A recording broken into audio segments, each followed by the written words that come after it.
ನೀವೇನಾದರೂ ಈ 15 × ರೂಲ್ ಅಂತ ಕೇಳಿದ್ದೀರಾ? ಇದು ಸಿಂಪಲ್ ಆಗಿದೆ. ಏನು ಹೇಳ್ತಾರೆ ಅಂದರೆ, ಈ ಫೈನಾನ್ಷಿಯಲ್ ವರ್ಲ್ಡಲ್ಲಿ 15,000 ಪ್ರತಿ ತಿಂಗಳಿಗೆ 15 ವರ್ಷ ನೀವೇನಾದರೂ ಮ್ಯೂಚುವಲ್ ಫಂಡ್ಗಳಲ್ಲಿ ಅಥವಾ ಸ್ಟಾಕ್ ಮಾರ್ಕೆಟ್ದಲ್ಲಿ ಹೂಡಿಕೆ ಮಾಡಿದ್ರೆ ನಿಮಗೆ 1 ಕೋಟಿ ಸಿಗುತ್ತೆ ಅಂತ ಆಸೆ ಕಟ್ತಾರೆ. ಹಾಗಾದರೆ ಇದರ ರಿಯಾಲಿಟಿ ಏನು? ನಾವು 1 ಕೋಟಿ ರೂಪಾಯಿ ಗಳಿಸ್ಬೋದಾ? ಇದರ ಪಾಸಿಟಿವಿಟಿ ಏನು, ಡ್ರಾಬ್ಯಾಕ್ ಏನು, ನೆಗೆಟಿವಿಟಿ ಏನು, ಇದನ್ನ ನಂಬಬಹುದಾ ಅನ್ನೋದ್ರ ಬಗ್ಗೆ ಈ ವಿಡಿಯೋದಲ್ಲಿ ಡಿಸ್ಕಸ್ ಮಾಡೋಣ.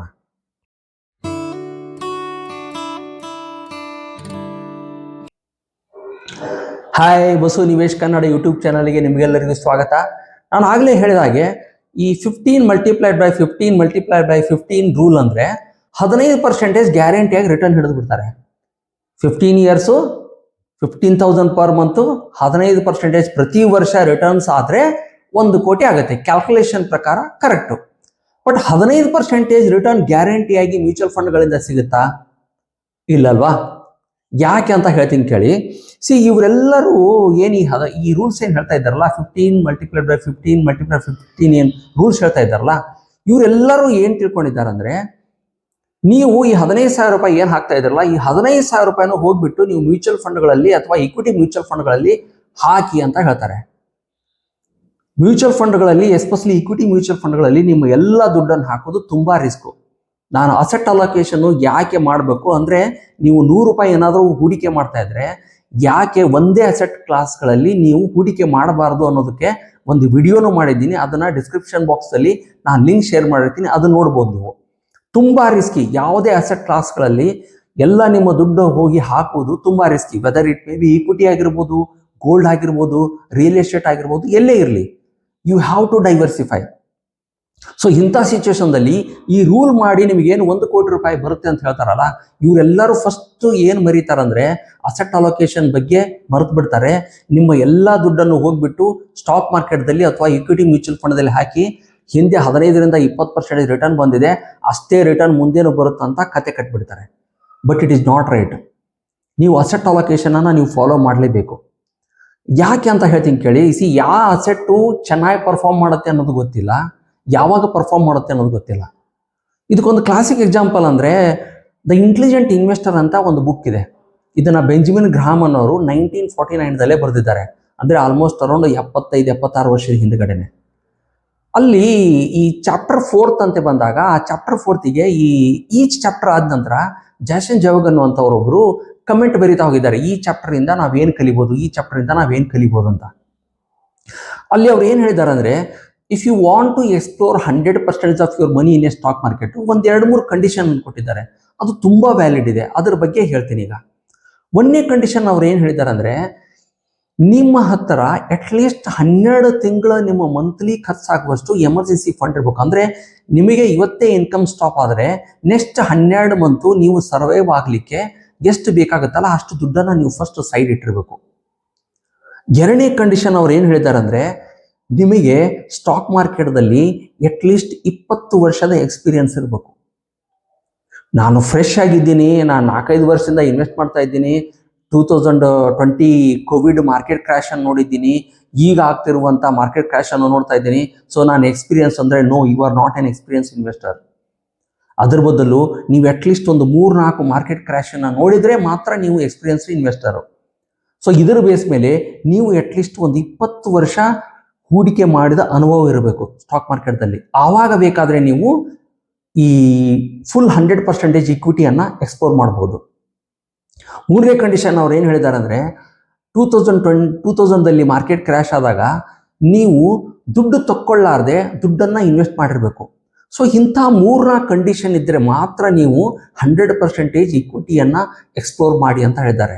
ಬಟ್ ಬಹಳಷ್ಟು ಜನರಿಗೆ ಈ ಎಕ್ಸ್ಪೀರಿಯನ್ಸ್ ಇರೋದಿಲ್ಲ, ಅಥವಾ ಈ 15,000 ರೂಪಾಯಿ ಪ್ರತಿ ತಿಂಗಳ ಹೋಗ್ಬಿಟ್ಟು ಇಕ್ವಿಟಿ ಮ್ಯೂಚುವಲ್ ಫಂಡ್ದಲ್ಲಿ ಹಾಕಿ ಅಂತ ಹೇಳ್ತಿರ್ತಾರಲ್ಲ, ಅವ್ರಿಗೂ 20 ವರ್ಷದ ಎಕ್ಸ್ಪೀರಿಯನ್ಸ್ ಇರಲ್ಲ. ಸೊ ಇಂಥ ಸಿಚುವೇಶನ್ದಲ್ಲಿ ಅವರು ಹೇಳ್ತಾ ಇದ್ದಾರೆ ಅಂದ್ಬಿಟ್ಟು, ಅವರು ಹೊಟ್ಟೆಪಾಡಿಗೆ ಹೇಳ್ತಾ ಇದ್ದಾರೆ ಅಂದ್ಬಿಟ್ಟು ನೀವೇನಾದರೂ ಎಲ್ಲ ನಿಮ್ಮ ಅಸೆಟ್ಟನ್ನು ಈ ಇಕ್ವಿಟಿ ಮ್ಯೂಚುವಲ್ ಫಂಡು ಅಥವಾ ಸ್ಟಾಕ್ ರಿಲೇಟೆಡ್ ಇನ್ಸ್ಟ್ರೂಮೆಂಟ್ಸಲ್ಲಿ ಹಾಕಿದರೆ ಕೈ ಸುಟ್ಟುಕೊಳ್ಳುವ ಪ್ರಾಬಬಿಲಿಟಿ ಹೆಚ್ಚಿಗಿರುತ್ತೆ. ಇದು 1ನೇ ರಿಸ್ಕು. 2ನೇ ರಿಸ್ಕು, ನಾನು ಸ್ಟಾಕ್ ಮಾರ್ಕೆಟ್ದಲ್ಲಿ ಇನ್ವೆಸ್ಟ್ ಮಾಡ್ತಾ ಇದ್ದೀನಿ ಅಂದ ತಕ್ಷಣ ಗ್ಯಾರಂಟಿ ಅಲ್ಲ, ಹೋಪ್ ಇದೆ. ನಾನು ಇನ್ಫ್ಲೇಷನ್ ಅಡ್ಜಸ್ಟೆಡ್ ರಿಟರ್ನು ಅಥವಾ 10 to 12% ರಿಟರ್ನು ನಾನು ಲಾಂಗ್ ಟರ್ಮ್ ಇನ್ವೆಸ್ಟರ್ ಇದ್ದರೆ ಅಥವಾ 15 ವರ್ಷವರೆಗೆ ನಾನು ಹೂಡಿಕೆ ಮಾಡ್ತಾ ಇದ್ದರೆ 8ರಿಂದ 10%ಗಿಂತ ಹೆಚ್ಚಿಗೆ ಬರುವಂಥ ಒಂದು ಹೋಪ್ ಇಟ್ಕೋಬೋದು, ಪ್ರಾಬಬಿಲಿಟಿನೂ ಹೆಚ್ಚಿಗಿರುತ್ತೆ. ಹಾಗಂದ ತಕ್ಷಣ ಗ್ಯಾರಂಟಿಯಾಗಿ 15% ಪ್ರತಿ ವರ್ಷ ರಿಟರ್ನ್ ಕೊಡುತ್ತೆ ಅನ್ನೋದು ಇಲ್ಲ. ಬಹಳಷ್ಟು ಕೇಸ್ಗಳಲ್ಲಿ ನೋಡಿದ್ರೆ ಅಂದರೆ ನೀವು ಒಂದೊಂದು ಸಾರಿ ನೀವು 10 ವರ್ಷ 15 ವರ್ಷ ಹೂಡಿಕೆ ಮಾಡಿದ್ರು ಕೂಡ ಒಂದೊಂದು ಸಾರಿ ನಿಮಗೆ 8ರಿಂದ 10% ಅಥವಾ ಅದಕ್ಕಿಂತ ಕಡಿಮೆ ಕೊಡುವಂಥ ಚಾನ್ಸಸ್ ಇರುತ್ತೆ. ಸೊ ಅದಕ್ಕೋಸ್ಕರ ಲಾಂಗ್ ಟರ್ಮ್ ಈಕ್ವಿಟಿ ಅಂದ ತಕ್ಷಣ it is A hope, not A guarantee. 15% guarantee ಅಂತ ನೀವೇನಾದರೂ ತಿಳ್ಕೊಂಡ್ರೆ ಅದು ಶುದ್ಧ ಮೂರ್ಖತನ. 3ನೇ ಪಾಯಿಂಟು, ಈ 15% ಗ್ಯಾರಂಟಿ ಇದೆಯಲ್ಲ, it is not like a linear way. ಅಂದರೆ ಈ ಬ್ಯಾಂಕ್ ಎಫ್ ಡಿಗಳಲ್ಲಿ ಹಾಕಿದ ತಕ್ಷಣ ಎವ್ರಿ ಇಯರ್ 15% ಬರುತ್ತಂತಾರಲ್ಲ, ಸೊ ಆ ಥರ ಇಲ್ಲಿರಲ್ಲ. ಒಂದು ಸಾರಿ 8% ಬರ್ಬೋದು, ಒಂದು ಸಾರಿ 10% ಬರ್ಬೋದು, ಒಂದು ಸಾರಿ 20% ಬರ್ಬೋದು, ಒಂದು ಸಾರಿ ನೆಗೆಟಿವ್ 20% ಬರ್ಬೋದು. ಸೊ ಇದನ್ನ ಅಪ್ ಆ್ಯಂಡ್ ಡೌನ್ ಅನ್ನು ತಡ್ಕೊಳ್ಳಿಕ್ಕೆ ನಿಮ್ಮ ಹತ್ತಿರ ಬಿಹೇವಿಯರ್ ಕಂಟ್ರೋಲು ಮತ್ತು ಆ ಒಂದು long term view already experience ಆಗಿದೆಯಾ ಅನ್ನೋದನ್ನು ಚೆಕ್ ಮಾಡ್ಕೋಬೇಕು. ಈ ಈಕ್ವಿಟಿ ಇನ್ವೆಸ್ಟ್ಮೆಂಟು ಈ ಲಾಂಗ್ ಟರ್ಮ್ ವ್ಯೂ ಅಂತ ಬಂದಾಗ ವಾಟ್ ಮ್ಯಾಟರ್ಸ್ ಅ ಲಾಟ್ ಅಂದರೆ ನಿಮ್ಮ ಕನ್ಸಿಸ್ಟೆನ್ಸಿ ಮ್ಯಾಟ್ರ್ ಆಗುತ್ತೆ, ನಿಮ್ಮ ಬಿಹೇವಿಯರ್ ಕಂಟ್ರೋಲ್ ಮ್ಯಾಟ್ರ್ ಆಗುತ್ತೆ. ಈ ಎರಡೂ ಇಲ್ಲ ಅಂದರೆ ನೀವು ಯಾವುದೇ ಅಸೆಟ್ಟದಲ್ಲಿ ಹಾಕಿ, ಯಾವುದೇ ಹೂಡಿಕೆ ಮಾಡಿ, ಯಾವುದೇ ಫಂಡ್ದಲ್ಲಿ ಹಾಕಿ ಯಾವುದೂ ವರ್ಕ್ ಆಗಲ್ಲ. ಸೊ ಅದಕ್ಕೋಸ್ಕರ ಈ 15 ವರ್ಷ 15,000 ಪ್ರತಿ ತಿಂಗಳು ನಾನು ಹೂಡಿಕೆ ಮಾಡಿದರೆ 15% ರಿಟರ್ನು ಮ್ಯೂಚುವಲ್ ಫಂಡಿಂದ ಬಂದುಬಿಟ್ಟು ನಾನು 1 ಕೋಟಿ ಆಗುತ್ತೆ ಅನ್ನೋದು ಪ್ರಾಬಬಿಲಿಟಿ ಇರ್ಬೋದು, ಗ್ಯಾರಂಟಿ ಅಲ್ಲ. ಇದಕ್ಕೆ ನೀವು ಫುಲ್ 100% 15,000ನ ಈಕ್ವಿಟಿ ಮ್ಯೂಚುವಲ್ ಫಂಡದಲ್ಲಿ ಹಾಕಬೇಕು. ಅದನ್ನು ಮಾಡ್ಬೇಕಂದ್ರೆ ಅಟ್ಲೀಸ್ಟ್ ಆ ಬೆಂಜಮಿನ್ ಗ್ರಾಹಂ ಬುಕ್ದಲ್ಲಿ ಹೇಳಿರೋ ಹಾಗೆ ಅಟ್ಲೀಸ್ಟ್ ಒಂದು 20 ವರ್ಷದ ನಿಮಗೆ ಅನುಭವ ಇರಬೇಕು.